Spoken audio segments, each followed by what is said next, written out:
One change is that we don't have Lynn, the last person that was supposed to close the event. So I'm going to ask you to just summarize the event, like 5 minutes, like the big takeaways. If there are questions, so I'll be monitoring the chat. If there are any questions that I see, I'll jump in if necessary. Okay, so I'll support you, but I'll let you run the show, just like as a backup if something happens. Okay. Perfect. Thank you, and thank you for helping us with this. Thank you, everyone. Actually, so Christian, are you there?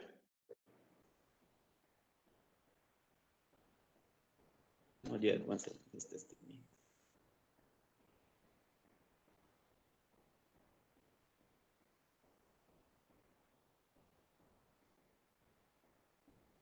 अस्सलाम वालेकुम बेला, आप कैसी हैं? Order अभी हम set कर लेते हैं. अस्सलाम वालेकुम मैडम, कैसी हैं आप? Nice to see you after a long time. Dr. Andrabi. As always, great to see you. Becoming to look more and more like a guru, man. Maulvi Guru. Trying to fill big shoes here, Dr. Andrabi. No, wonderful to see you, Musharraf, as always. We will be live soon, so please remember to mute. It's very important, otherwise we get echoes. Remember that you have 10 minutes each, and then Musharraf will do. So I'll introduce. So I'll start first. Huma, I will wait for your go ahead, okay? So Juan, just make sure that you give me presenter rights when it's my turn. Just remember that. Okay? Yeah, me too. And let us know the order. Okay. Actually, Juan, can you please tell everybody the order here, and then our event management company will make sure to give you the presentation. Could you say, I'll do that. Can you please send the link to Christian? He's asking me and calling me right now. So the order is Juan Baron, the second one, Melinda, then goes to Musharraf, then goes to Christian, who is not connected. So if for some reason Christian is not there, we'll jump. Then we have Dr. Kuratulain. Then we'll have Mr. Imran Sikandar Baloch. Then we have Dr. Baela. Then we have Dr. Tahir Andrabi. And then questions and answers. And then Musharraf will close with a few big takeaways. Okay? Yeah. Make sure we don't. Yeah, I've just typed. There's time in the end. Huh? Yeah, I will. And make sure that we have question and answer time, so that's good. Huh? Absolutely. And what I'll also do is I will, with everyone's permission, I will interject occasionally, just because we want to keep people engaged, and you know, some of you should feel reasonably provoked as well. I'll have no trouble provoking Dr. Andrabi. The rest, I'm going to have to work harder. I think Christian has joined us as well. If he says something, unmutes and says something, it'll be great. And if he turns on video, that'll be even better. Okay. So search for Messenger. Webex at Webex. Okay. Can hear you now, Christian. Thank you for your interest. I have one from Trishna Thapa, but I don't think this is the one. No, I don't have it. This. Okay, great. Okay, thank you. And we can hear you, and if you turn on your video, we might be able to see you too.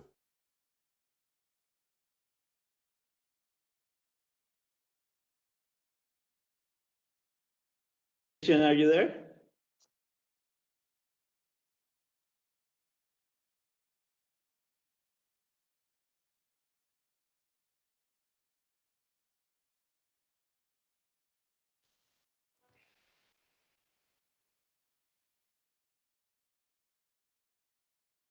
Juan, we just spoke to him. He has the link. He's joining. We could, while you were talking to him, we could hear you both talking.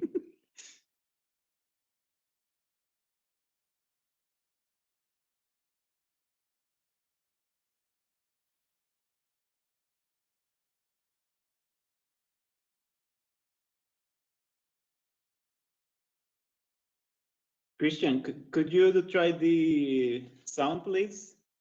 If you're there.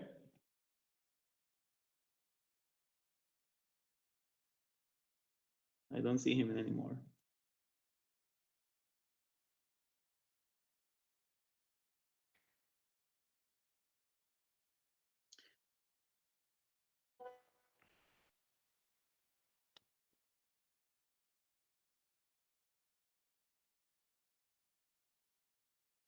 Have fun. I can see that he's connected.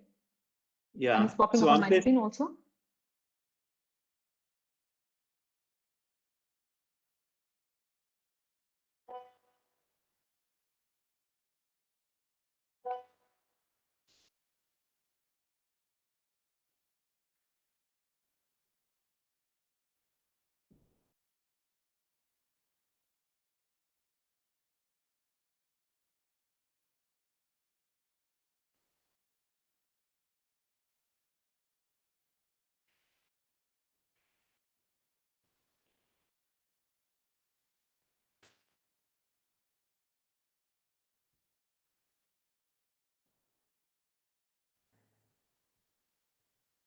Hello.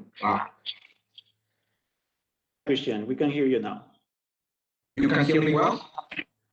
Yes. Okay, thank you.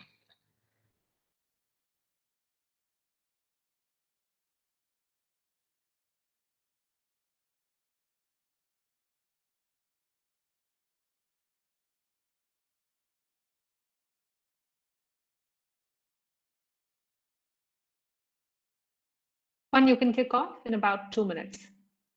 Exactly at 5.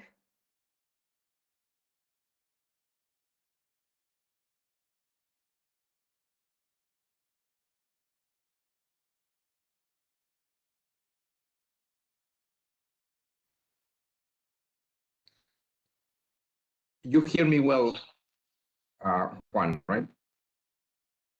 For some reason, I cannot start my video, but I will try to work on that. Yes, we can hear you. And please, Mirador, be ready. So Mirador has your presentation, Christian. So they will move it. Okay. So Mirador, please be ready to show Christian's presentation. Thank you.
Okay, let's start.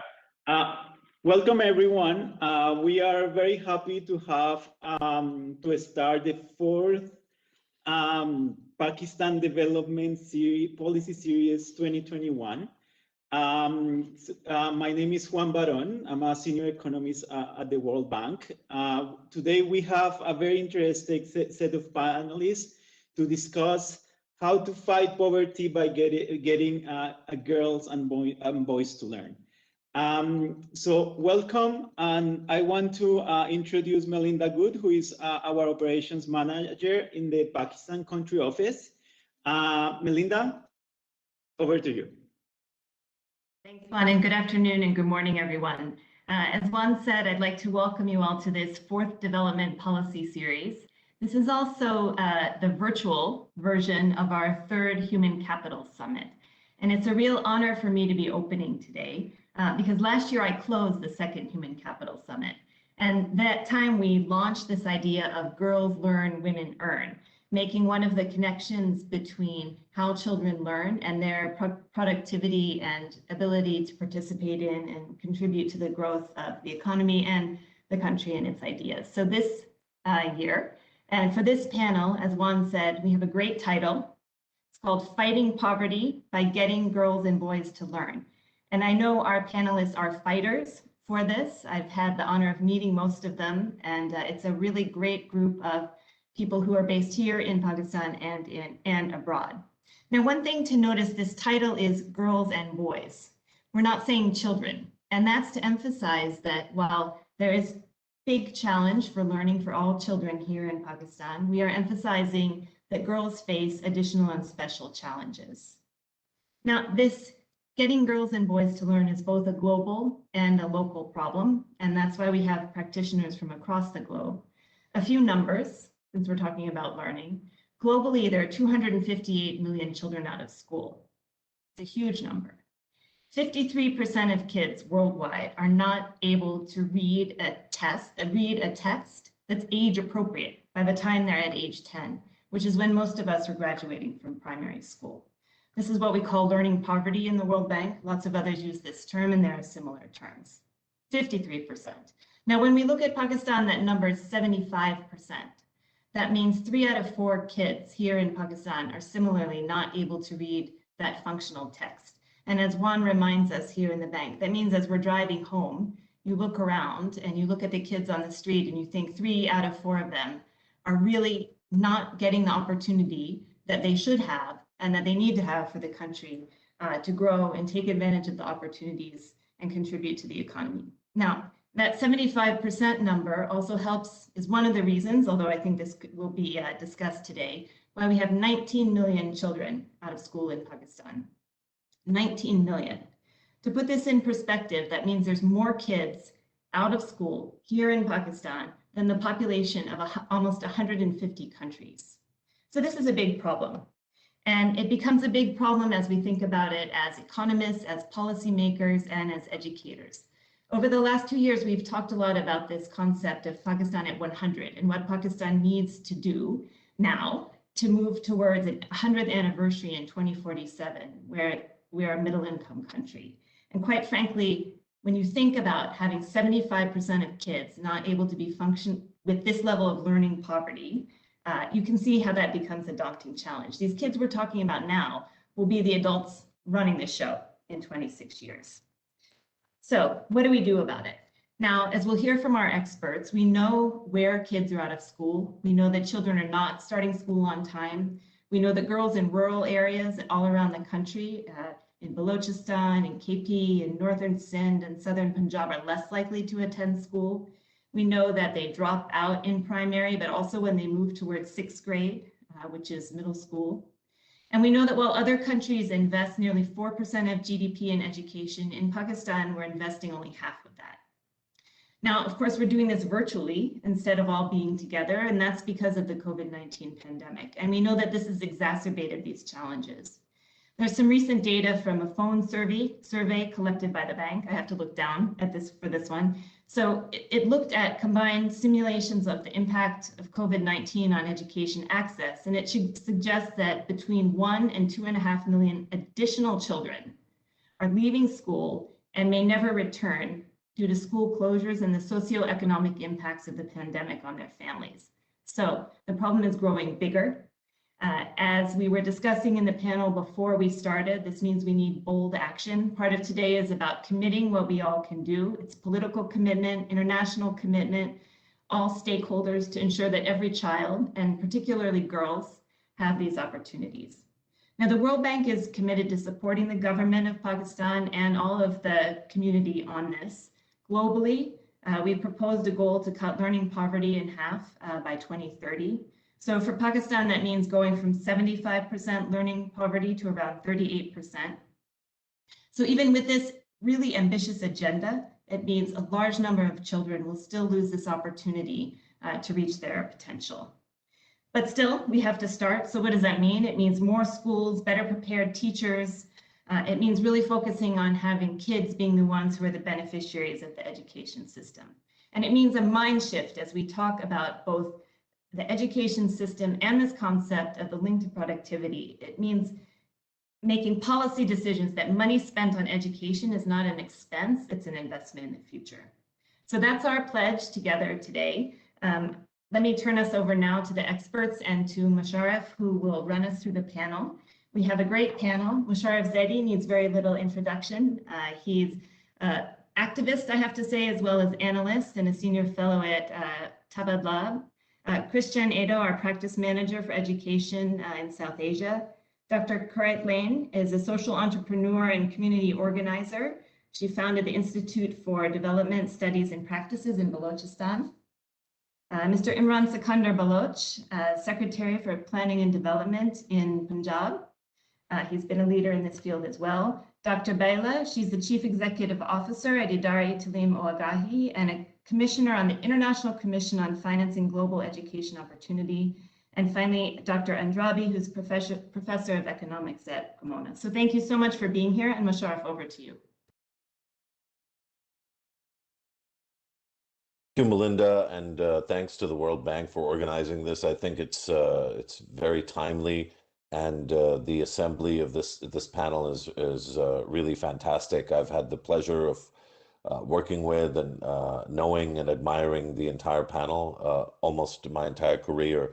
And I think that the reason that we're talking about 19 million kids out of school instead of 28 million, 27 million is the research that Tahir has done, the hands-on community building that Qurratullain Bakhtiyari has done, the mobilizing, organizing, and sustaining of reform that officers like Imran Sikandar Baloch, I don't know if there really are any officers like him, and you'll hear that when he speaks later. The work that Bela has done throughout, her career and what she's been able to accomplish through the Idara Talim Oagahi, and especially through the ACER reports, which have helped populate our imagination about exactly what's broken and what's not, indicating both progress and failures, both in the private and the public sector. And of course, it's a great pleasure to meet Christian for the first time. And given that we are meeting for the first time, I'm going to hand over to Christian and look forward to sort of him setting the stage for this conversation. I think the point that Melinda made about COVID-19 is especially pertinent. We've seen not only obviously the disruption that COVID-19 has caused, I think that COVID-19 has caused likely a permanent slide back of many of the gains that were achieved over the last decade or so, and especially, my own association with education through the Alif Alan campaign, where I had the pleasure to work with many of these experts, but also many others in the community. I think a lot of things that we achieved, we're going to have to reconstruct and really reimagine in terms of how we're going to deal with the challenges, particularly of girls' education. So without me speaking any further, I'm going to ask Christian to unmute and start speaking. I'll apologize in advance if I interrupt anyone, but I will do that, both to keep the flow of the conversation going, but also to inject questions from the audience. You guys can start sending in questions right away. Obviously, we'll insert them and inject them as appropriate. And of course, looking forward to hearing everyone's views and having a really robust conversation. Christian? Thank you very much. And it's really a pleasure to be joining the panel. I had the opportunity to be last time in the last summit in Islamabad. So I think this topic is very close to my heart. So let me start by saying, if we move to the next slide, for us, girls' education is a human right, and that's something that where we see this perspective. But then also, even though that's true for us, we have found overwhelming evidence to prioritize a girls' education. So there are several arguments in the literature, which have been widely researched, that economic growth is faster when girls learn and also women participate in the labor market. Women's or girls' education rates of return is higher than boys, or overall like 2 percentage points. Girls' education creates empowerment and a lot of social benefits. Educating girls or educated girls are healthier than otherwise, and also when they move to motherhood, they have healthier and better educated children. So there are lots of intergenerational impacts or benefit of this, and educated women protect themselves and their families against shocks in a much better way. So the evidence for making, besides the human right argument, the economic argument of a girls' education is there. Even though that, we see that in Pakistan, there is an unfinished agenda overall for boys and girls, but it is this particularly striking for girls. And then we see here in this slide, we have two, in the previous, please, don't move it yet. In the previous slide, so we have two curves in both graphs. The blue one is for boys, the red one is for girls. And on the left side of your screen, you will see the primary, so children from age 5 to 10, and on the second chart, you will see secondary with children from ages 11 to 16. And one thing that is amazing, is impressive, is that both have increasing enrollment. So both boys and girls are enrolled more in the school over time. But then there is a gap, right? And even in primary schools, girls are 7 percentage points less likely to be enrolled in primary education than boys. And in secondary education, the difference is about 15 percentage points. So this is an unfinished agenda, I think, for Pakistan, and is particularly striking for girls. Next one, please. The next one talk about the learning poverty. And then Melinda has already mentioned the issue of the learning poverty. And this is what we have finding for Pakistan. We see the green bars in the charts are the situation for girls. The pre-COVID, the blue one is post-COVID, is our estimation, and you have separated that for girls, boys, and total. And what you see there is that pretty much learning poverty was not very different for girls and boys, so there is no gender difference there. But what we see is that the overall 75% for Pakistan will increase to 79% just because of COVID, just because of the school closures, and this is something that is contributing to that. Some of these we see that it's not only poverty, but it's also more out of school children. And today I'm speaking from a country because it's my home country in Chile, in which the population of the country is 19 million, exactly the same amount that out of the school children in Pakistan. So this is also an important agenda. Next one, please. Next slide. Okay, so here, so what should be the goal? And this has been adopted by a Pakistan government and has been discussed in the previous summit. So what we want to do is that pre-COVID, we have a 75% of learning poverty, which is, as Melinda was indicated, that's 10-year-olds, which cannot understand an age-appropriate text. And that's the reality for Pakistan. And then, so this amount, what we want to do, and the government is committed to, is to halve this by the year 2030. And that is something that we found is doable, and then we will talk about this. But the impact of COVID has made this challenge a little bit higher because of COVID, now the situation has moved to 79. So I think to address this, we need to do, we need to work with the government to do three things. One is to respond effectively to COVID-related learning losses that are occurring at this moment. That's a big challenge, and the government has implemented both at the federal as well as the provincial level several effective plans to deal with this unprecedented event in our society. Second, prioritizing girls' primary school enrollment and retention. As we saw, still the gender gap exists there, and strengthening early grade instruction for girls and boys. So that's the agenda on quality of education. Next one, please. And next one. So how can Pakistan reach that goal? And I think that based on global evidence, we know that this has to be interventions. I'm an economist, so I'm going to say on the supply side, and for this, I mean on the school system, teachers, classrooms, and overall system management, but also on the demand side. And that for that, I mean the families and how we support the families, which is the other action. So in terms of the evidence, we know that many things works, and this agenda really has to be holistic. You cannot have only one intervention that will solve this. You need to solve in different dimensions. And this is an agenda that need to make sure that girls and boys are prepared and motivated to learn when they get to school. So this is an agenda that heavily emphasizes on early childhood education expansion, making sure girls enroll early. As you saw before, there is more likely that girls are out of the schools than boys. So having reaching out to girls for enrollment in early childhood education is a way of ensuring that they will be getting into education.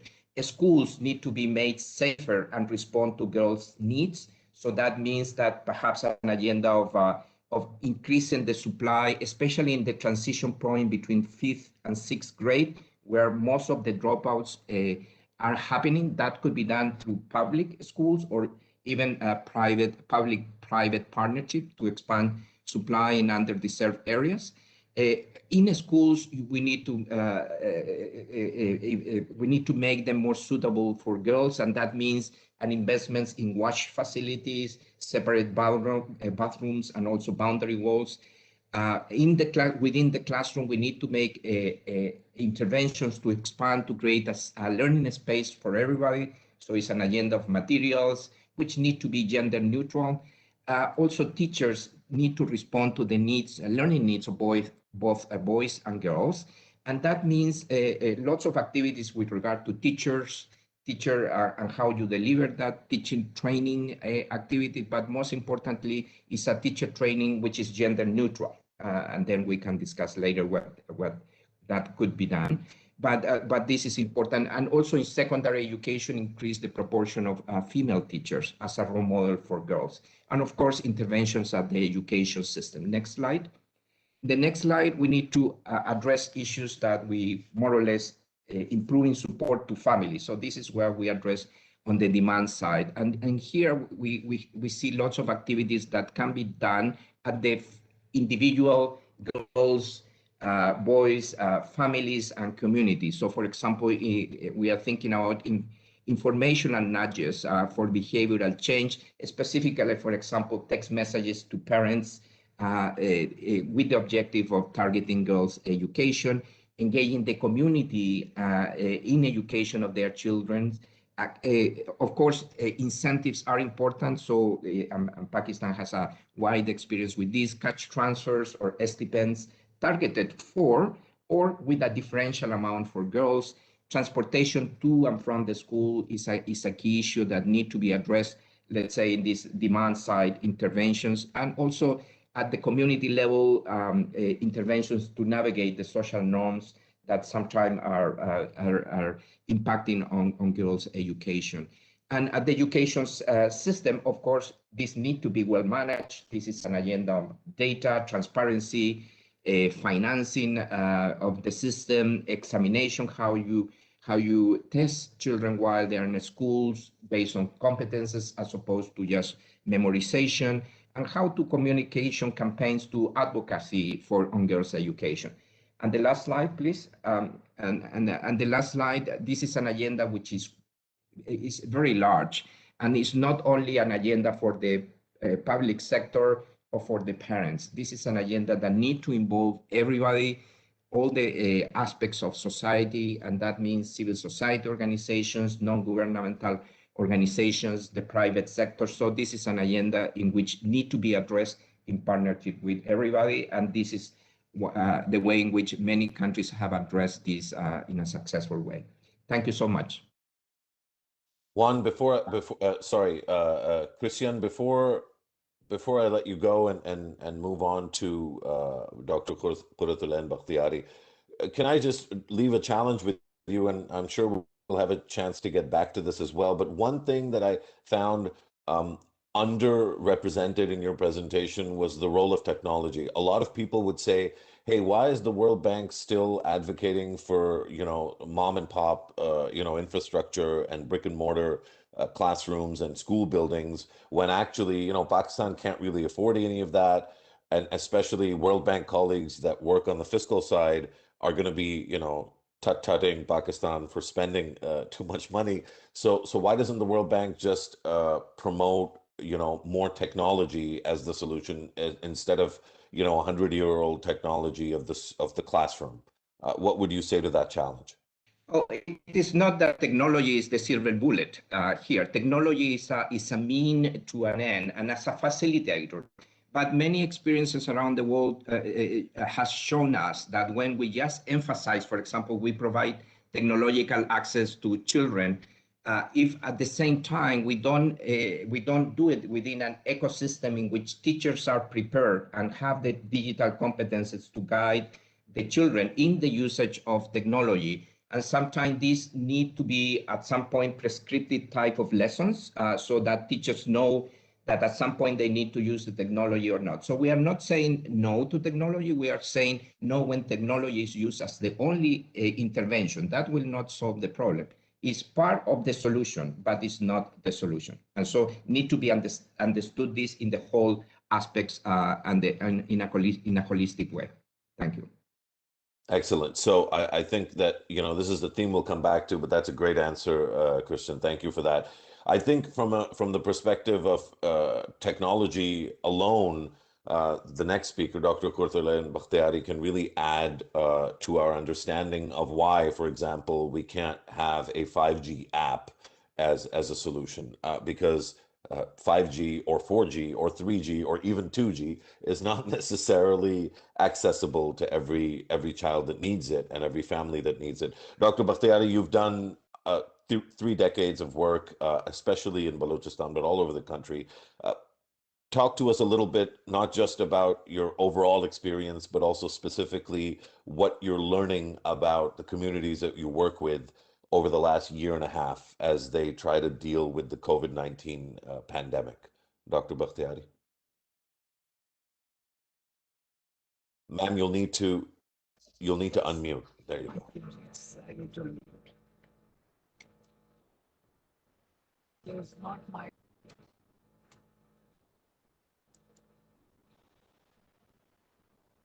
Can hear you now. Yes. Now, can you hear me now? Yes, loud and clear. Oh, thank you for having me. It's a great panel, very exciting, very stimulating.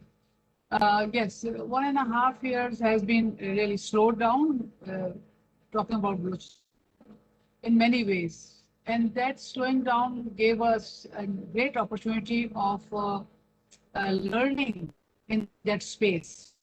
To learn in that space of not doing much, holding back. People have a lot of time to talk and share. So we used that time. We used it. And it was really very, very interesting.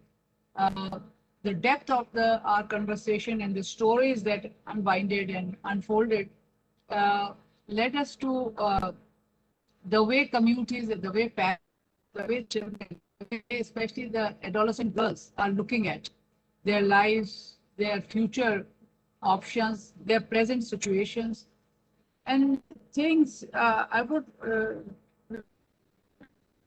in 4 distinct, I would say, which is poverty. Balochistan has poverty of all kinds. Security, which has recently been escalated. You know where to start from. The trauma that has been created as an outcome of the insecurity and the violence and the tragedies that have taken place across the province. And children and adolescents are the silent observers and sufferers who are really not cared for so much when so much of killings are going on. Who looks after the children? Who cares what is happening to the children? And in case of the girls, the adolescent girls suffer from nutrition, especially when they are entering puberty, and there is no any kind of consideration for that age, either from at home or in school.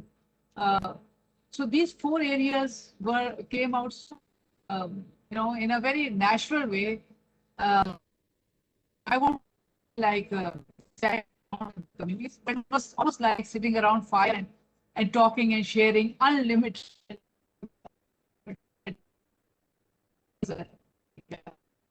Very provoking and a good way of communicating and reconnecting in the hustle and bustles when it's no more it's happening, and there's sort of peace everywhere due to Corona.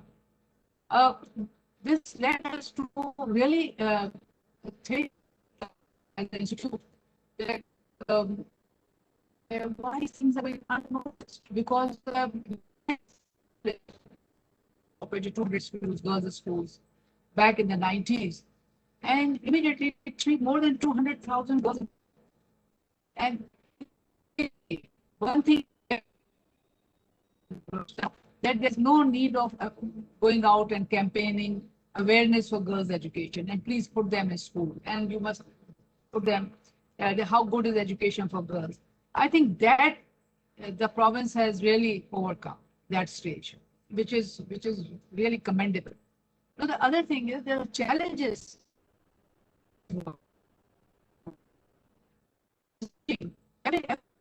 Everywhere because of the digital, but it's reaching in very ad hoc manner. It is not reaching. It is not being helping in any way. Of learning, engaging in something meaningful. There are shortcuts which young people, you can see, are getting it and using it for purpose, camouflaging it as education. Coming to girls, we really worry about girls because it is that 6th grade, where the highest dropout takes place in girls. 2 reasons. One is their own health situation, which happens at a certain time in a girl's life. Secondly is their poor nutrition to cope up with that situation. And third is that it is not really economically seen very beneficial to families to keep on investing or keep on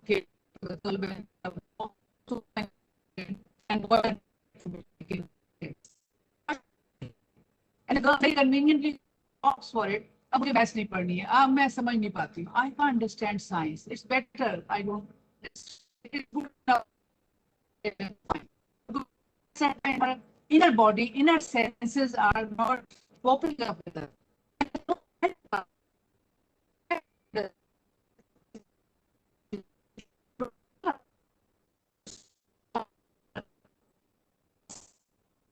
I find that schools are the only institutions in the rural areas that should become the center of a reference point for parenting, for understanding, for compassion, for girls, for boys. We create schools, we construct schools, we train teachers, but a very deep compassion that is needed for teenagers, for adolescents, transitioning into different levels or emotional part of their lives. That understanding is totally missing. It's always about teachers, about curriculum, about books, about construction. But we say human capital, investing in human capital, but that capital is not seen properly. It's not really, they don't know capital. And what is the status of that capital? That capital has a story. Each school has a story, each community has a story. And the girls have beautiful stories. Out of those girls who graduated, now we have about more than 300 girls who are now community midwives, from dying. And they're such great role model. It is true, those coming across this knowledge that what is going on in the girl child or adolescent girls in the schools. So that's what learning. You should be grappling because it is not numbers, it is stories.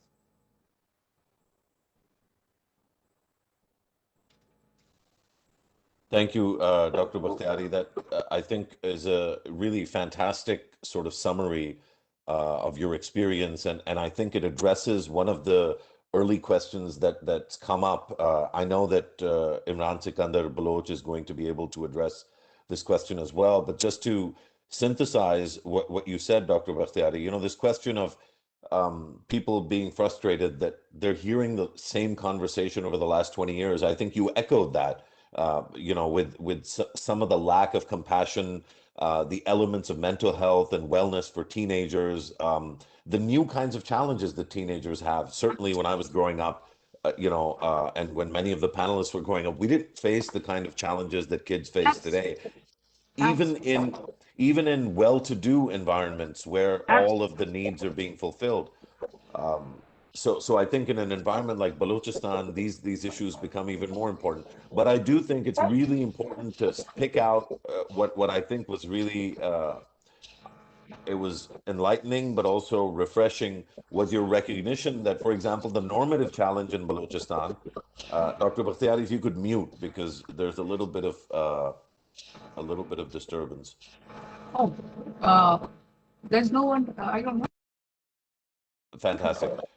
Just to recognize, you said that the normative challenge in Balochistan, the idea of needing to convince communities and parents and families that education is a good thing for girls, that's no longer a challenge.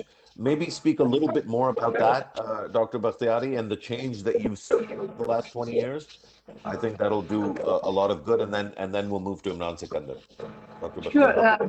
Sure. We have been working with families through our graduated midwives in the communities. They said, we came across communities who want to have a school, who have been working on working the government to pursue them to upgrade the girls' primary schools into middle schools, into high schools. That pressure is very much evident in Balochistan. And it's not anymore that somebody has to go from door to door or convince that education for girls is very important. That is there. I mean, schools are full. The classes are full. But the dropout rate is also very high. They come and then they leave. That's the whole problem.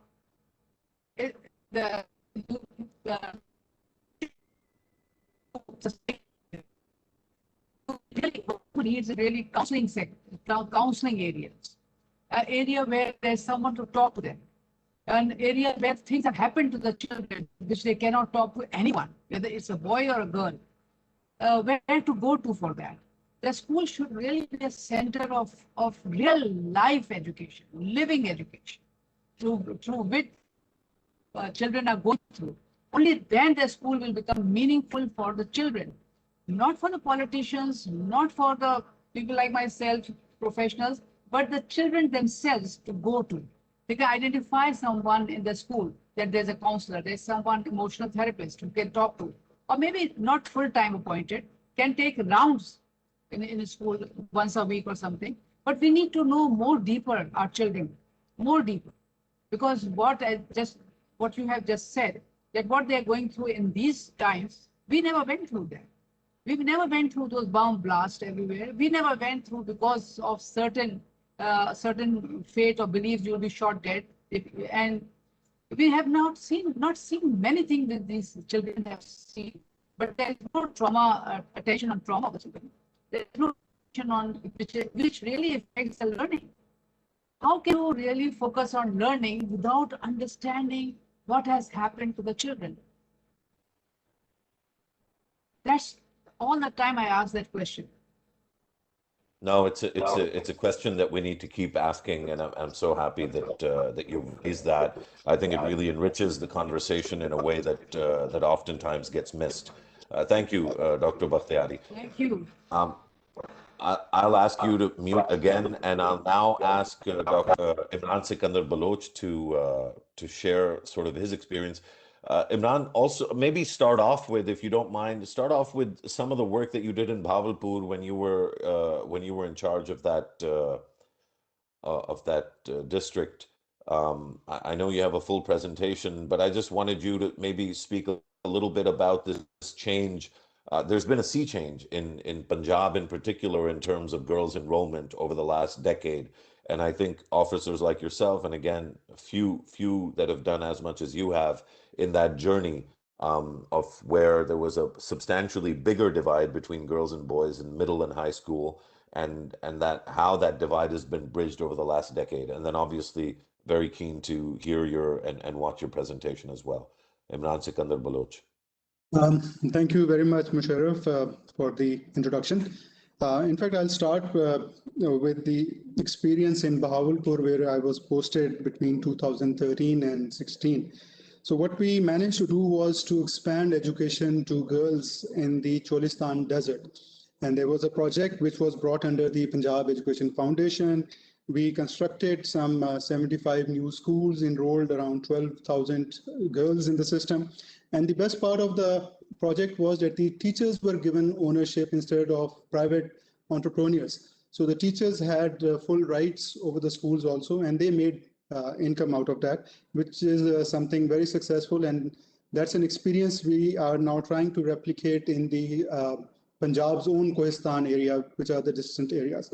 Now coming back to the topic, I'll be talking only about the supply side of the public sector education in Punjab, since it's so huge. And I leave the question of quality to eminent panelists like Bela and Dr. Andrabi, who know about the subject much more than I do. I hope everybody can see the presentation. Yeah, next slide, please. Yes, it's visible. Thank you. Thank you, Imran. So right at the very outset, I would want to establish that the government of Pakistan is cognizant about the linkage between poverty and education. And in 2013, we changed the way we measured poverty. We moved from food energy intake to cost of basic need and multi-dimensional poverty index. And both of these indices, they reflect education in it. And provincial governments are also cognizant of the new definitions, and many projects that we have come up recently are based on these two indices. Next. So if we have to look at Pakistan as a middle income country, our education statistics are much below than expected. And within Punjab, the least developed districts, which are primarily the southern and southwestern districts, so their education indicators are much, much below than the least developed countries or the sub-Saharan Africa. So which is a cause of concern, considering that Pakistan is not really a very poor country, it's a middle income country. Next. And next, please. And this is actually manifested in, last slide, please. Last slide, please go back. Yeah. And this is manifested in the data also. So if we look at the PSLM of 13-14, so most of the out-of-school population comes from the first income quintile, and that too the rural female. So a woman in the fifth income quintile coming from the urban area has twice the more chances of coming to a school than a woman in the rural areas from the first income quintile. Next. But the interesting thing is that the poorest of the poor, whenever they reach a school system, which school system do they choose? Which school system do they have access to? So we see that the majority of the poorest of the poor have access only to the public schools. And that is a fact that school education department and the policymakers need to understand, that our interventions are not merely for education. Our interventions are pro-poor also. The poorest of the poor are our clients. So whenever we design any policies, whenever we try to integrate technology in the classroom, we must be cognizant that we are teaching the poorest of the poor, and we must be cognizant about their access to technology also. So if you look at this data, which is the percentage of enrollment in the government schools based on income quintiles. So a woman in the rural area, a girl child in the rural area from the poorest quintile is 5 times more likely to go to a public school than a girl from the 5th quintile in the urban areas. So that's where we need to set the context. Next. So just to give you the quantum of the challenge that the school education department has. So we have around 12 million children studying in the public schools. And this is more than the population of Greece. So we need to mobilize accordingly, and the resources that we require are to this scale. Next. So what we did was that we started looking at the class of 2009, the children who got enrolled in Kutchi in 2009 and followed their journey for the next 10 years.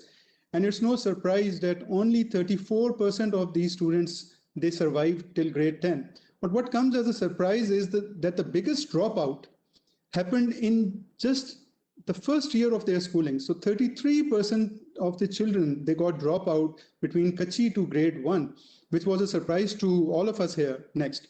And this dropout, it occurs primarily in the poor districts. It occurs primarily in the southern and southwestern districts. So some of the districts lost up to 55% of enrollment just within 1 year. And the better districts like Attak, they managed to retain at least 77% of the children. Next. So this dropout continues during the primary years also. So the disadvantaged districts, they lost up to 60 to 70% of the students in the next 5 years, while some of the districts managed to retain up to 92%. So this divide is very much focused on the southern districts, which are poor in all indicators. Next. And this dropout is gender specific also. If you look at the table at the right, you see that even within Rajanpur, the dropout of girls in the primary was much more than the boys in the primary section. So this dropout is due to poverty, it is due to excess, it is due to many issues, but it targets the women, the female, more than it does to the boys. Next. And this is another manifestation of the same argument. So we start, the red line that we see is the girls and the green is the boys. So we started with more girls in the system. But by the time they reached grade 5, the dropout was much more high of girls than of boys. And this is primarily due to absence of schools or the distances. Next. And if you look at the diagram on the right side, if a distance from home to a school is more than 1 kilometer, the chances of a girl not enrolling is more than 40% than, say, her brother. And this situation, if you look at Punjab wide, we still have 28% of our towns which are far from girls' middle schools. Even the primary schools that we have, they have much more distance. They are distant from the high schools. And in the erstwhile union council system that we have, out of 4,500 union councils, 1/3 had no high school, 500 had no elementary schools for the girl, and one union council is a unit of 20,000 plus population. Next. So the situation, as I said earlier, is poor for the girl. There's unavailability of high schools also as compared to the primary schools. So in Chakwal, maybe 600 girls enrolled today in the primary schools will have a high school. But in Muzaffargarh, probably 4,000 girls enrolled in a primary school will have access to just one high school. Next. And the problem is of distance also. So the poor districts, so now if you look at this table, Rajanpur has 2.3 high schools in 1,000 square kilometer area, while Sialkot and Faisalabad have more than 45 girls high schools in 1,000 square kilometers. So this is the problem of access here. Next. So within the schools that we have, things are not perfectly all right. So we still have more than 1,000 schools with just one classroom. We have 11,000 schools with just 2 classrooms, hundreds of schools with just 1 teacher, thousands of schools with just 2 teachers, and the problem is huge. Next. So it's not that the government has not invested. In the last 10 years, we have invested more than 1.7 trillion rupees. The World Bank and the DFID have given programs of more than $1.2 billion, but the NER has not moved. The enrollment in the public school has not moved. So whatever increased enrollment has occurred, that has happened in the private sector, and we are not supporting private sector through any mean. So they are at their own. Next. And the COVID and the lack of fund situation now, it has actually deteriorated the situation on ground. So our development budget in Punjab is now half of what it was 3 years ago. We started constructing 36,000 classrooms. We could construct only 9,000. We haven't added any teacher positions in the last 2 years. We had a program of giving stipends to the girls in 16 districts, but the program has been suspended for the last 7 quarters. We started a pro-poor program of giving stipends to poor children employed at the brick kilns. But for the last 2 years, because of funds, we have not been able to give them any money. Next. So if I am to summarize and if I am to focus, I would actually start by focusing on the poor rural girl child in the least developed district. And the school education department has that kind of data and it has the capacity, but maybe the capacity needs to increase. They should be able to triangulate the census, the private school, poverty and gender related data. And the most important thing is to give a handout to the private sector. With 10 million enrollment, they are the most badly hit by COVID. Thousands of schools have closed, hundreds and thousands of teachers are without salaries. So government needs to come up with loans for them to build and rebuild. We have to invest on infrastructure. There is no way out of it now.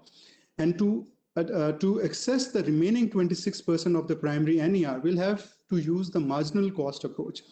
So Punjab will have to come up with programs to give stipends to poor communities, to poor children, even in the primary. So we have a couple of successful projects also. For example, the Human Capital Investment Project is a whirlwind project, which is an integrated project and it approaches education from the lens of poverty. So I think future programs will have to cater to keeping the poor in mind. Thank you very much, Musharraf. Imran, that was a fantastic presentation. Again, I knowing what I know about you, I expected nothing less. But I hope that many members in the audience will have seen the presentation and felt inspired and felt a sense of some modicum of relief that we have officers like yourself that have the experience and the knowledge and the clarity that's required for the kind of change that the country needs in the education sector. I wanted to pick on one data point that you mentioned, and I know that you'll have a lot more to say about it, so I'm picking on it very deliberately. You indicated, I think, in maybe the third last slide that despite the expenditure that has been made on the public sector, the NER hasn't changed. And I think that might merit a little bit more explanation, because though the NER hasn't changed, as I said earlier, one significant change is the catering to girls at the middle school and high school level in the Punjab. And also that what you've been doing may not necessarily have been about widening the net, but there's certainly been a deepening within the Punjab, which is why the province has advanced in some of the key statistics from a learning perspective. When we go to Bela, we'll have a chance to hear more about that, but I wanted to give you the chance to maybe clarify that point a little bit, or argue, in whatever direction you feel it needs to be argued. Imran? Right, Musharraf. So I think that the NER needle has moved slightly, but the increase has come from the private sector, not the public sector, because the public sector has not increased its excess capacity in the last 10 years. So there has been a lot of improvement in public funded Punjab education foundations. But the core public schools that we have, the number of schools is static for the last 10 years. The number of children studying in the public school is static. And in many cases, as I said earlier, the poorest have no choice but to go to a public school. So to accommodate the poorest, we'll have to expand on the public sector schools. So there's no option, there's no other option. Or unless we expand the education voucher systems and take it to the rural areas in the south. So till then, we'll have to continue investing in the public sector. And interestingly, the primary sections is where we have good private schools also. But once children reach the elementary and secondary, the private sector, it becomes non-competitive to open a school. So children revert back to the government school. So that's my argument, that the government will have to fund more of infrastructure and more schools in the rural areas. Dr. Andrabi, I know that you have lots of thoughts on this topic, but I wanted to let Bela speak first, and then we'll come to you. And will ground truth almost everything that we're talking about through your own research. Bela, your work, I think one of the questions that we have, I wanted to frame your presentation and your conversation in light of one of the questions that's come from Nasir Kazmi. He says working on the demand side was an important point. Working with parents, families, their influencers, and wider society. Sustainable interventions, particularly for the remote and marginalized communities, would need to complement the supply side. Few people, in fact, I would say nobody in Pakistan has done the kind of work at scale that you have, Bela, on the demand side. And it's not just one area, it's multiple areas, including, for example, the collection of data and the way in which you've run the ACER data exercise over the last decade and a half. Bela, I'll ask you to turn on your video and turn on your mic and take the floor and walk us through your presentation. Bela Raza Jamil. Thank you very much, Musharraf and the World Bank for organizing this panel. It is indeed a learning experience for me to be here. I'm going to share my presentation and address the pivoting question that Musharraf asked me and see if we can come to that. Let me just start the presentation rolling. And, already so much has proceeded. And so I'll try to move fast and stop on some slides to share it. Of course, I'm trying to make a case for education by gender, income, and quality in Pakistan, and really end it, what are we waiting for? And a lot of that has been informed by excellent work that has been going on with policy frameworks of the Ministry of Federal Education and Professional Training, the World Bank work that has been going on, and especially the panel on which Andrabi is also there, the Global Education Advisory Panel, bringing the best champions on education, the Generation Unlimited work, Malala's champion work, and of course the Ungai and FCDO supported Siani Saheli documentation. We all know this and it has been said a lot, so I don't want to waste too much time on that. But just again, to underscore, the issue is not between only the richest and the poorest girls and boys and the quintiles, but within the poorest, there's a 20% difference of enrollment in the poorest income groups between girls and boys. And really, it's a learning poverty, but when you look at minimum proficiency levels, even at the end of primary, 65% are not there. So, there we stand, and of course, the gender gaps are there when it comes to issues of, again, basic levels of learning at grade 2, in Urdu, Sindhi, Pashto, in English, and arithmetic, the ASA 2019 data, which comes by disaggregated by districts, by provinces, and of course, cumulatively for the country. So the action is pending, and as Imran really beautifully pointed out, that we're looking at robust data coming from the government itself, and where under the National Education Policy Framework in 2018 with the new government, the big shout out was for out of school children as priority number 1 and quality as priority number 3. And the question is, okay, and so we know that these challenges are there if you look at post-primary and the gender divides, and we know that girls are going to be hit more. So what's happening? And we know that the poorest and poorest, and within them the girls are hardest hit. So where is 25A, the article which promises education constitutionally as a fundamental right for 5 to 16 years of age? And I think nothing better than the Generation Unlimited, something that's unfolds soon. But what it is making a case out of is for the 210 million population, when it's brought this data out, that 60% of population is below 60 years of age. 65.4 million is 10 to 24 years of age, where they want to target. And out of that, 50% is not in school, not in employment, and not in training. And to this, of course, the population bomb with 1.2 million added annually, the case is made for something that needs to be done. And of course, we know that it means that we get further behind when it comes to the SDG 4 agenda and the targets. We're 58% point gap there's a gap in Pakistan when it comes to the target of 100% secondary enrollment. And we also know that the returns to investment in education are, almost for every dollar, it's 7 times.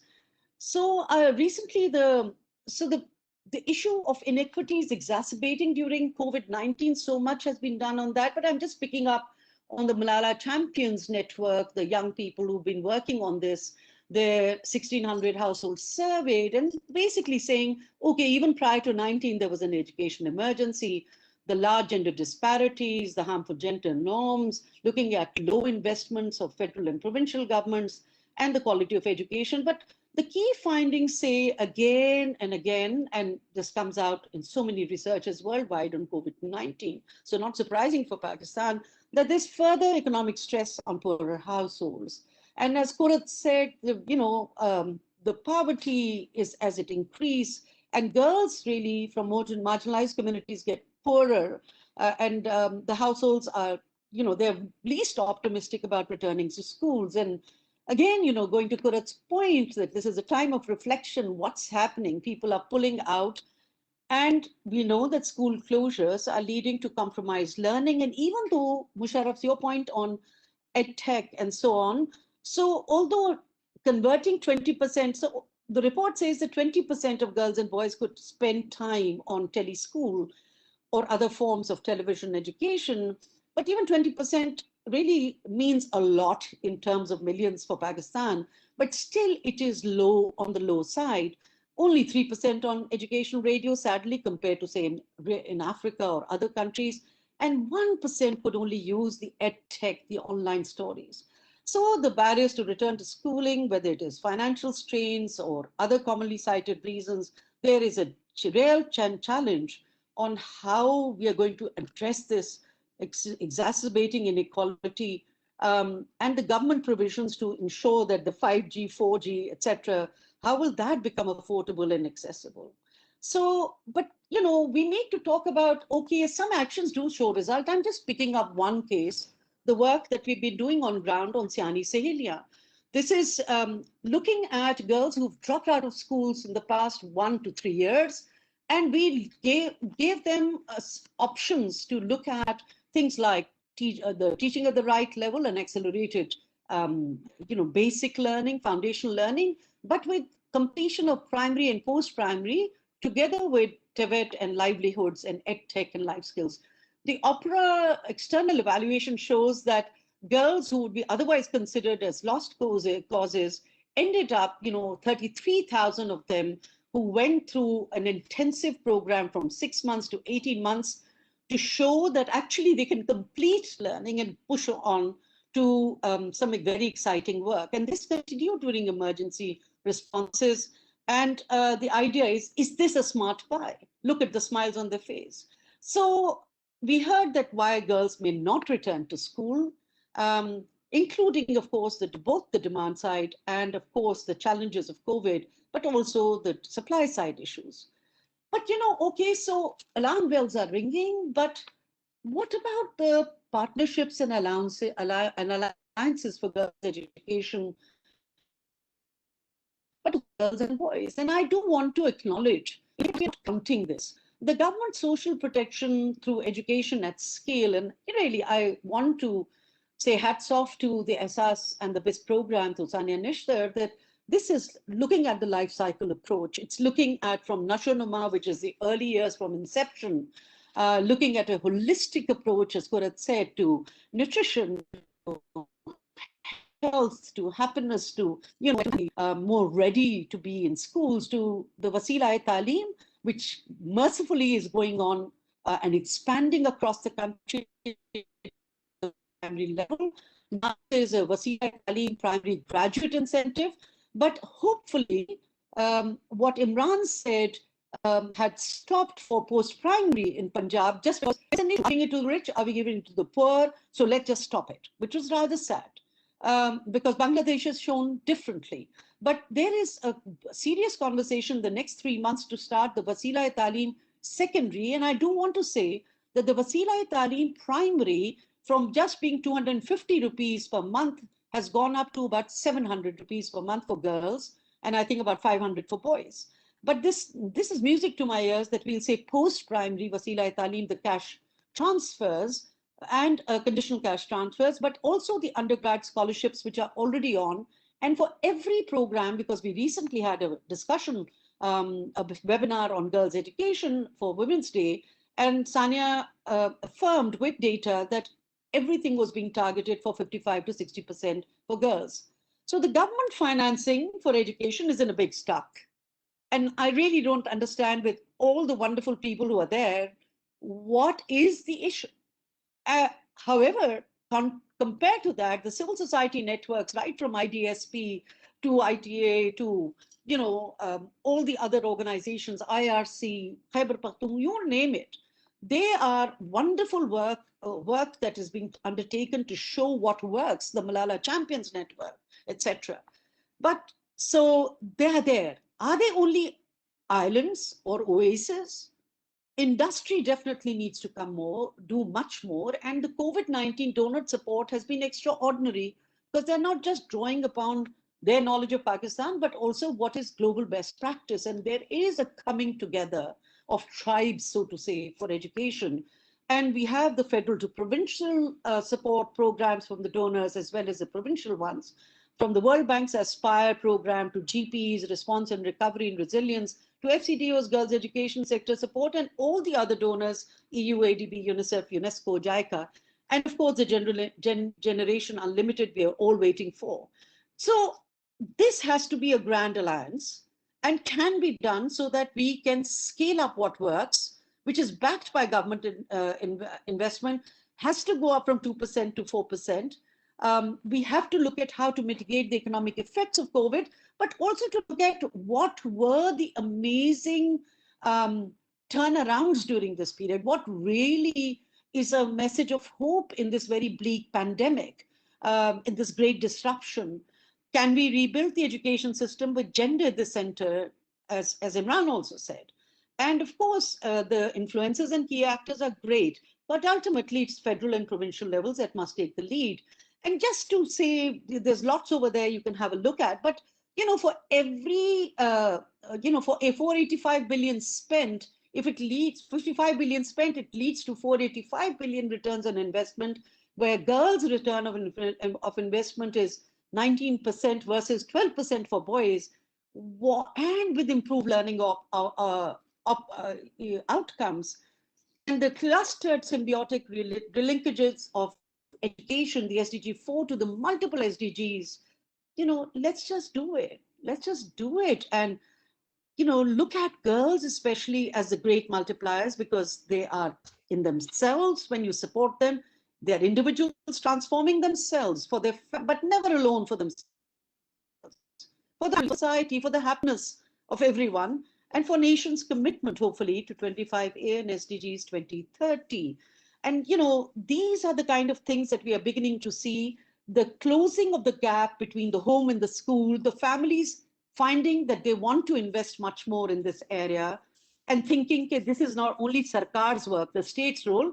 They're beginning to see the demand side is also beginning to see a much more active role than earlier. I'll just stop at that. Thank you very much. Thank you so much, Bela. That was, as always, thorough and also uplifting and not negative at all, which so many of these conversations tend to be. So I really appreciate and thank you for always bringing out, what I think we have to be hopeful about and what we can celebrate and build on. For everything that Bela has done, I think what we know about, especially about learning for girls through LEAPS over the last, now it's going on, I think it's got to be going on 2 decades. Tahir will tell us exactly when LEAPS began and tell us a little bit about that journey. I know, Tahir, you have a presentation that you also want to share, but I cede the floor to you, Dr. Andrabi, and ask you to, as I said, start off maybe with a little bit about the journey of LEAPS itself, because so many of the insights that all of us use and build on are based on LEAPS. Also, Bela, if I could request you to mute yourself, and we'll just go over to Dr. Tahir Andrabi and his presentation. Thanks.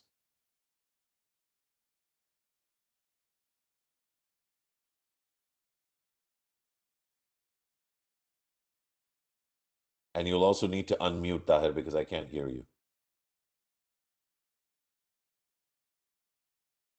Okay. Can people see the presentation? Just want to make sure. Yes, we can. Yep. So Please begin. this is, Musharraf, I'll take your cue on leaps. So one of the things we are doing is, so this will give us a little different flavor from the conversation that is happening, but I think it's still very relevant and can add some insight. And I do have some comments on, what Kurat and Imran said and others. So maybe you can get a chance to talk about that for a second. So this is the leaps long-term follow-up. Okay, so this is the transition, what I would call from schooling to adulthood. And in some ways, our contention is that unless you really understand what happens after school, you really can't work backwards to figure out what to really do in school, what's going on in school, and all of these things. So that linkage kind of has to be made between schooling and adulthood.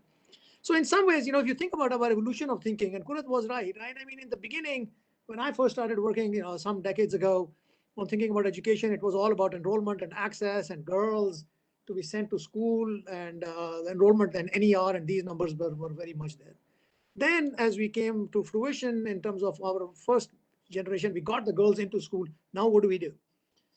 And that was the whole discussion on the learning crisis, which the bank and everybody else has also been talking about. But Pakistan, LEAP started off by testing kids and talking about those, and then Asr came and others, and there's now many more people, not just here, but around the world. And, you were talking about the inability to move NER, the inability to move learning.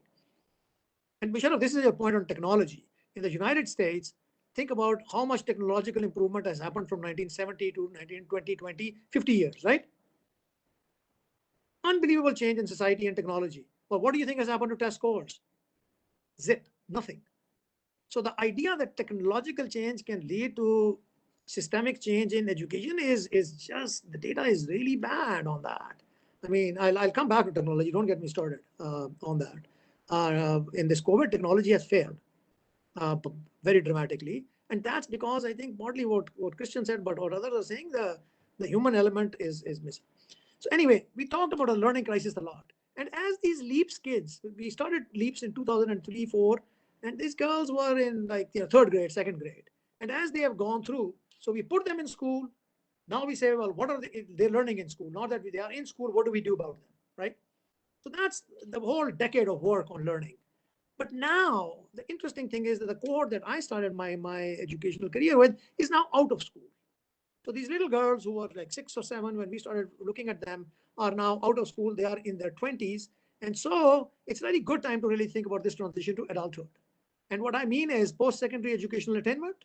I want to think a lot about labor markets, which is wages and labor force participation. And I have a lot of data on boys and men also, these young men, but I'll focus on girls. So you can just see, right? I mean, this is really where what is interesting. I think we are getting some idea about how to get learning going, but what happens afterwards, I think is the societal challenge. And it's more than the World Bank issue. It's more than policy. It's a societal challenge. Is what do we really think about women's place in this society? And I think that, coming from me, a data hardened economist, to really, I think that getting to this idea that it's a social question that we have to solve, because a lot of discussion is around mobility and women. And then because labor force participation, as I will show you, is very low for women, when we think about education, you think about what are called so-called life events, which is marriage, children, family formation, right? So I think those are some of the things that I want to link education.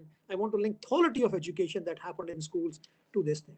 Okay, so this is the LEAP sample, 3 districts, rural areas, random sample. So representative in Punjab, north, middle, and south. So Ranger Khan, Faisalabad, and Attak. First tracked in 2004, and we then went back to them in 2004, 5, 6, and 7. So basically these girls through their primary schooling years up till middle school, then went back to them in 2011, and now in 2018-19. So those girls now are on the average more than 20 years old in the school. There were some who were older. We surveyed all the people in the household. So this has now become one of the richest, longest longitudinal studies anywhere in the world. About half the sample is female. Just wanted to tell you 32% of these people are now married. And I want to remind you of this, that the LEAPS sample was a representative sample of these rural districts. So 5% of the original mothers of these children who we were tracking were completely illiterate. Okay. Key takeaways. Listen, there's a lot of positive that I want to highlight also. Major changes in aspirations, expectations, assets, education, and life events in the span of one generation. But on the bottom hand, I want to really clear on this. The village, we think a lot about the village as a local ecosystem. I think if there is one thing that Asim Khaja Jishnudas in my work is now focusing a lot on, is this idea of an ecosystem. In which there's private schools, there's government schools, there's households, families. We have to think about the ecosystem and how do the actors act in there. And I think that this idea of a village, we use the term, it takes a village. Gandhi said India is a nation of villages. Villages can also be a trap right now. And going out of the village, I mean, this is from LEAP's long-term, increases the woman's income. This is just outside the village. It could be in the same district, as a man's income goes up by migrating to Saudi Arabia. Okay, so the village brings a lot of restriction on the availability. Education is good. It delays marriage age, and I'll show you some numbers on it. Delay of marriage age increases labor force participation, though the numbers remain really low for women, and so on. And let me just go on the data right now. Okay, so female change by gender.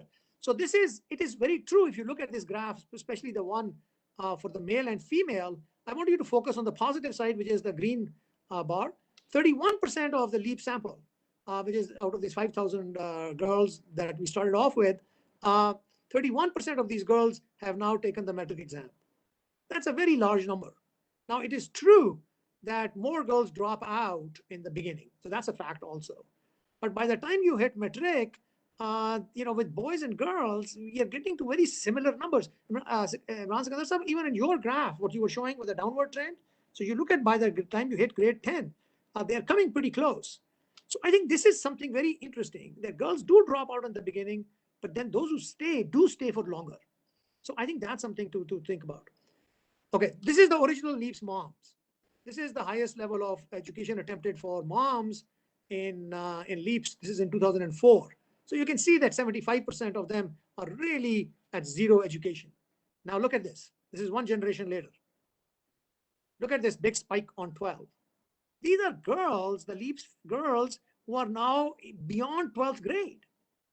It is now a pretty big number. Now you can see that, right? There are spikes at pretty much zero, less than 5. The girls who drop out, as Imran Sahab was saying, in the primary years, and they do drop out at different levels. But I would like to focus on this part, which is that now we actually are having a pretty large number of girls that are going through the system. So I think that's a pretty interesting positive. And again, when you look at currently enrolled, look at the height of the spike for males and height of the spike for females, more or less exactly the same. Now, in the lower years, it is true that more girls drop out before 5 grade, but once they get past a certain level, so that's what it looks like. You got to push them past a certain level. Then there seems to be a self-enforcing dynamic that comes into play. Okay, employment. This is the big problem. So the problem is not so much the schooling part. I'm thinking about learning. I spent all my life thinking about it. But now look at this number, if you can see it. Currently working. 80% of men in the LEAP sample are now working. These boys were now men. Only 11% of girls who are females now. And with marriage, 56% of the girls are married now, only 32% of the boys. So this idea of marriage and work are very intimate together, and I want to think about that. These are some of the summaries. Let me just show you the graphs. This is very interesting. So this is the earnings data that I was talking about. I don't know if people can see it. So this is of girls who are in the villages and working. Their median salary is like 3,000 a month. This is inside the village. Most of the girls are teachers. So these are like private school teachers in the village. That's pretty much the only opportunity they have in a village. When they go out of the village, it is 8,000. Okay, so that's a dramatic increase in their salaries. And look at when they go out of the district. So this is a girl from a village in Rahimyar Khan goes out of Rahimyar Khan. It's 20,000. It's like 7 times as much in terms of earnings. So I think this restriction of women afterwards is really an issue. For men, it is really the difference is not that much. Men, in the village, they have a lot more choice, and it's mobility. They can work outside the village and still live in the village. Girls don't have that opportunity. They can't live in the village and work outside the village. Only girls who are working outside the village are through some accident. Either the family moved or got married and the husband is okay or something along those lines. So the difference in girls' salaries, so this is out of the country, which is, we tracked, by the way, a lot of work here. We tracked about 500 of these LEAPS people who had gone outside, and we talked to them on cell phones. So a lot of effort went into this. This is something which is very interesting. I mean, this is as economists, look at these two graphs. This is monthly income of women as a function of their education. This is the LEAP sample of the highest level of education completed. Boys, it looks like a very smooth curve. So boys, even with very low education, can make a decent amount of money. And as education level increases, as around the x-axis, incomes increase. But look at girls. This graph is convex, which basically means that up to like age 10, there's virtually no change whether a girl is there. So there seems to be like this threshold for a girl to become functional economically and independent economically. You got to push her beyond 10. That's not the case with boys. But a boy who has dropped out in 5th grade can make some living, not for a girl. So I think this graph, maybe if there's one takeaway you want to take, look at the shapes of these two curves. And this is something that only LEAPS can do. We can link test scores for these girls when they were little to their incomes now. And what you see is the same thing, right? I mean, incomes increase. Look at this graph, upward sloping, as test scores increase. For girls too, in the middle of the distribution, there are some people here. I don't know what's going on with these people here. For girls, labor force participation is a real problem. And so these numbers really drop. We have very few girls. Remember, 11% of girls are only working. So it's not that many. Okay. So this is the wages and 10th grade score. It's a regression. I wish I had time to do it better. But essentially, your income increases for every point increase in your 10th class metric exam score. Your wages for women increase very dramatically. Not so much for boys. For boys, it is negative because boys stay in school. So we still have some LEAPS people in their 20s who are all yet still in school in the university. So it's very interesting for boys as to when they quit. But for girls, it's very clear that educational achievement, educational continuity allows them a lot more ability to be functional in the labor markets and economically functional, as opposed to boys who can drop out early and still be okay, not girls. We need to push girls up. Assets, finally, listen, between, everybody knows streets of Lahore, motorcycles doubled even in the villages between 2011 and 2017. Lots of positives in terms of this generation. Look at television ownerships increased by 10% between 2011 and 2017, but 45% since 2003. So when we first tested them between now, cassette is dead, right? VCR, you can see, so it makes sense. More individual phones, less and less agricultural. The sample in rural areas, it's very interesting of people being pushed off the land. I think that's something to really think about also. Marriage and education. I want you to think about very clearly, highest level of education completed, marriage drops for men. For women in the beginning, it's, this who drop out is interesting, but after that, very clearly marriage age drops. Okay. Marriage age increases as women get more educated in LEAPS. This is probably one of the most positive things that I've seen. I'll show you the next one. This is very interesting, right? That, women get engaged, married, and have children younger than men. Women, look at the 4th bullet point. The ideal age for engagement for women, this is what women are saying, is 20 years old, while it is 21 for men. For marriage, the ideal age, you ask women, what is the ideal age for these young women? Many of them are unmarried in their 20s. It's like 22, 23. By the way, what is that number? That's the same number in the United States. So 22, 23 is, after college in the US, the 4-year college.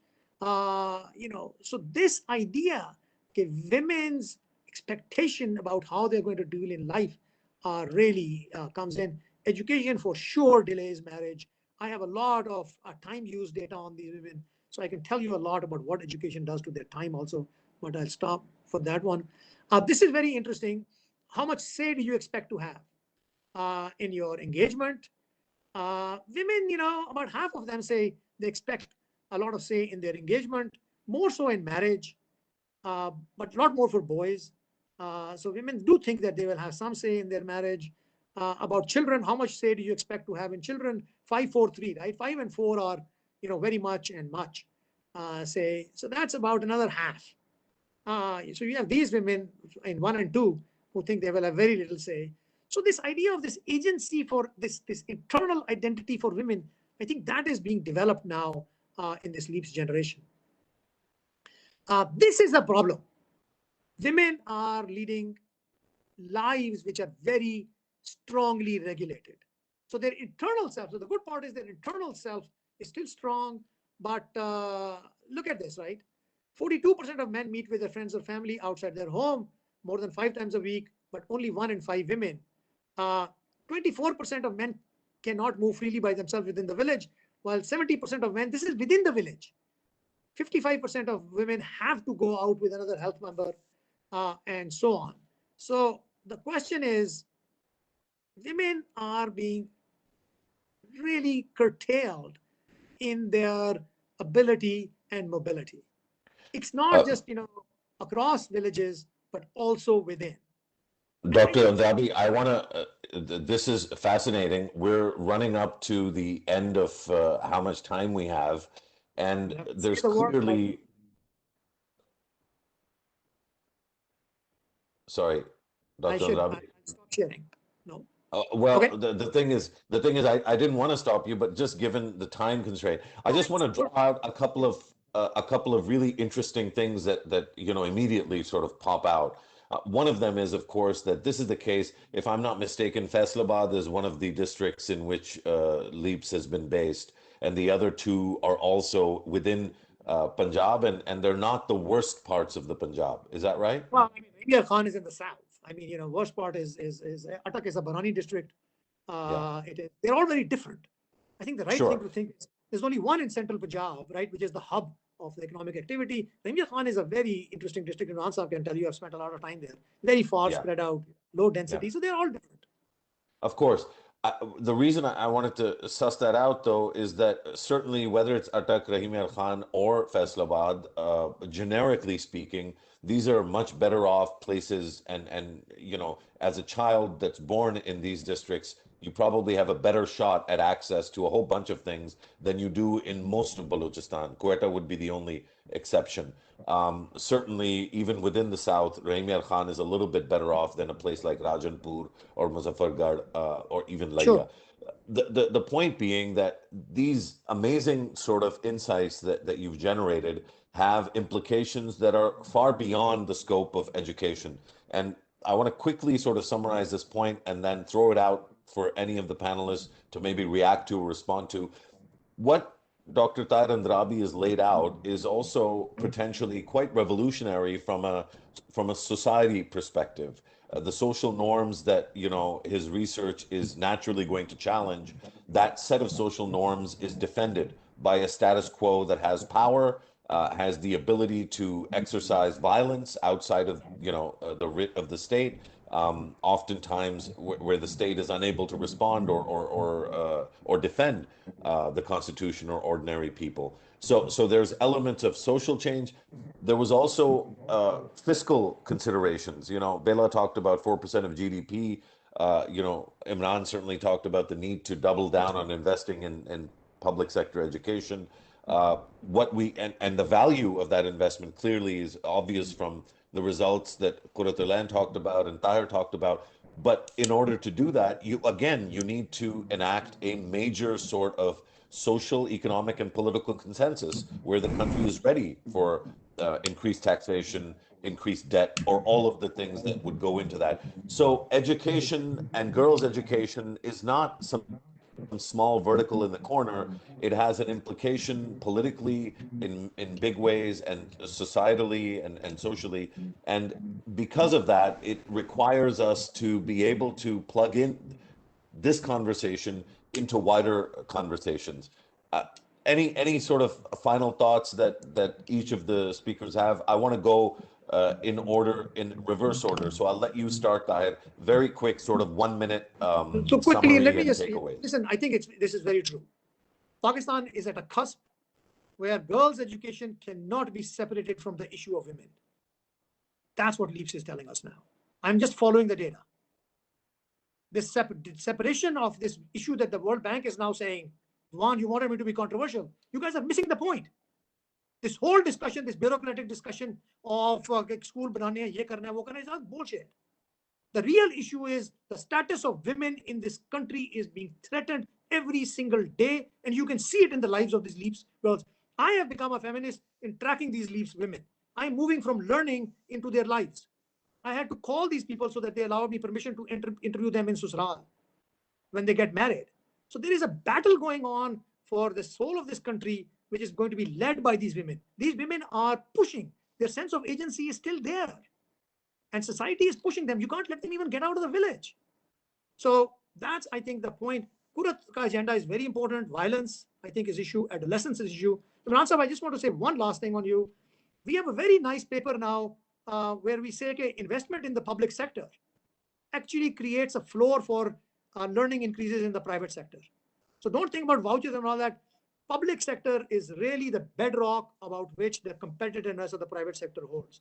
When the public sector goes down, the private sector goes down. When the public sector goes up, the private sector goes up. This is true in the Leaps villages. So I think that I'll stop there, but that's the point I want to make. This is a social reform issue. Thank you, Dr. Andrabi.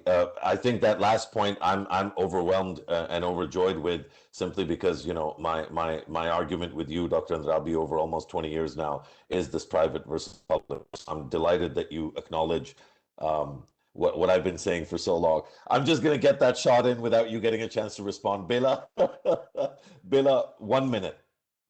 So I mean, I think what Tahir just spoke about was, is music to every one of us. We've been shouting about that as I've made the presentation, that 10 to 24 years is a very important segment to begin to focus on, as is 0 to 8. And that means we will have consistency over time, but also giving more agency to both girls and boys, but particularly women. But the question is that of, it's a political one, and that is, the way we need to mediate this democratic political space that we have. Every time our elections come, we begin to compromise on very important value systems, which will liberate our gendered way of thinking, which is completely, contraindicated when it comes to women and voice and girls and voice, etc. So the question is that how do we begin to see the interplay between a lifelong learning approach where girls and women have more agency, and of course, the kind of compromises we end up making when it comes to political give and take to various groups, in various political groups, particularly the right in Pakistan. I think that's killing us. We need to just, move forward. The Aurat March, I'm all for it, because it's really bringing down all those barriers and those that whole culture of silence just needs to end, and the floodgates need to open. I think I'm all for it. Thank you, Bela. Imran Sikandar. Thank you very much. And in fact, I agree to everything that Dr. Andrabi says, but every day I try not to think like a bureaucrat. Some days are good, some not so much, but I agree what you said. I think an important point which Bela mentioned is that 2.5 years into the political government, the education debate has slowly sidelined, and this needs to be brought back to the mainstream.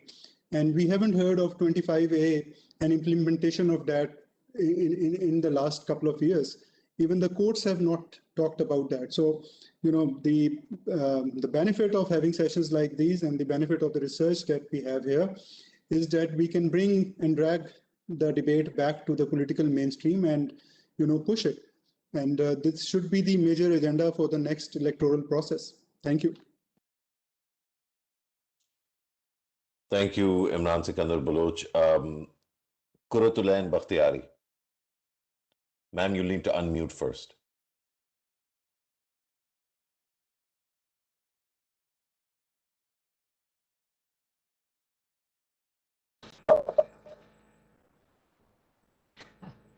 It's not my computer. That's the whole problem. Thank you. It was fascinating hearing and so refreshing for me because I am just very deep, not the country around, but only in Balochistan, have gone much more deeper now, exclusively. What I would really recommend and suggest is that World Bank, government, Balochistan government should focus and on a time frame, like a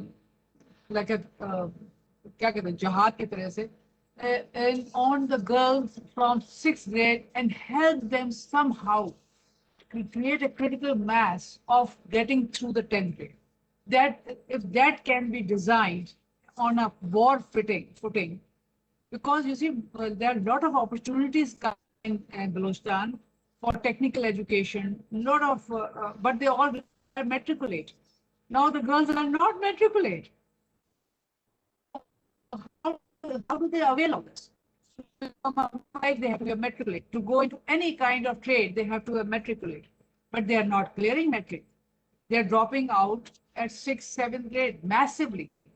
Somehow, if you could, with all the resources, join and mobilize it to get a critical mass of girls doing matriculate over the next 2-3 years in a massive way, that will really change the scene.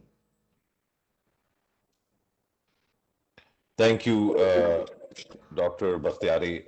I think, lots of really fascinating and important insights in everything that was said. Christian, you had a chance to sort of set the stage. Maybe some reflections from you on what you've heard today. No, thank you very much. This has been really a fascinating discussions on how girls learn. I think that one of the challenges that perhaps I have here is how to improve girls' access to school and how to ensure they come to school. And then we needed to address in their monetary distance issue, as Secretary Imran was mentioning, but the issue of security in the way to and from and at the schools. Then we need to make sure that when they are in the schools, they learn, right? And that's where I think Dr.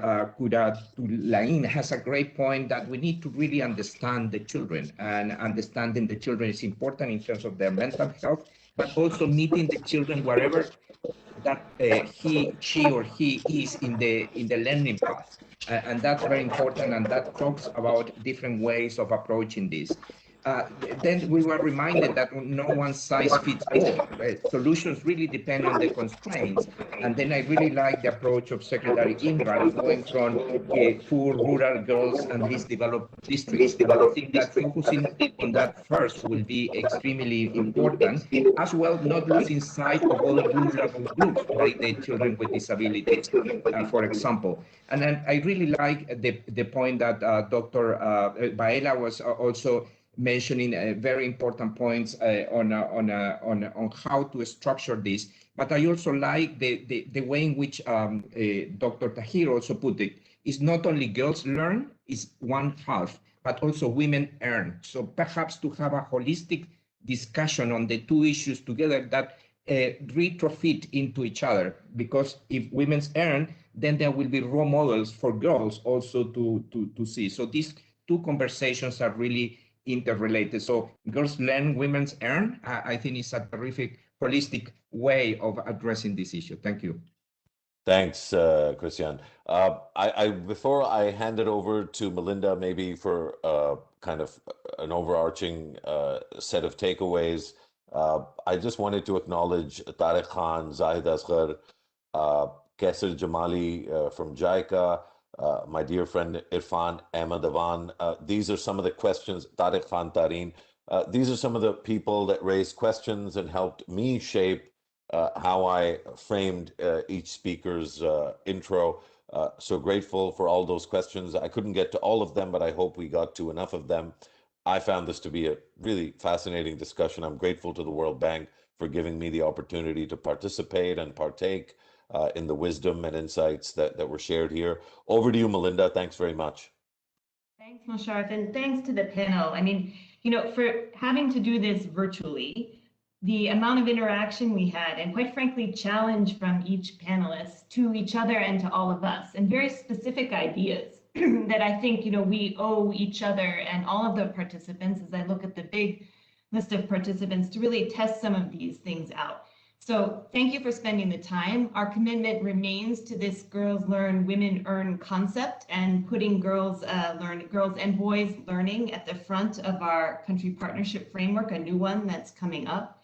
I hope when we get together again for what will be the 4th Human Capital Summit next year, we'll have even more evidence coming out of this work. And thank you for the really animated discussion.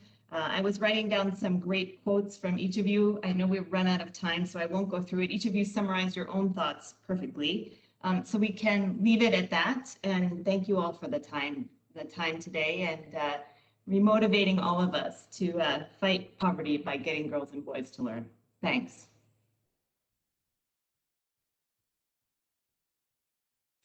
Thanks, everyone. Juan, did you just want to say a final word before we all checked out? No, thank you, everyone. Thank you to the education team, to the communication team, and the whole bank, and all the panelists. I just wanted to read like one sentence. That is, the education system struggles to give girls and boys, but particularly girls, the opportunities they deserve. It limits the best version of themselves for their families, their community, their country, and the world. And as Baela said, let's do it. Thank you very much, everyone, and we'll be talking many more times. Goodbye. Thank you. Thank you. Bye-bye. Bye-bye.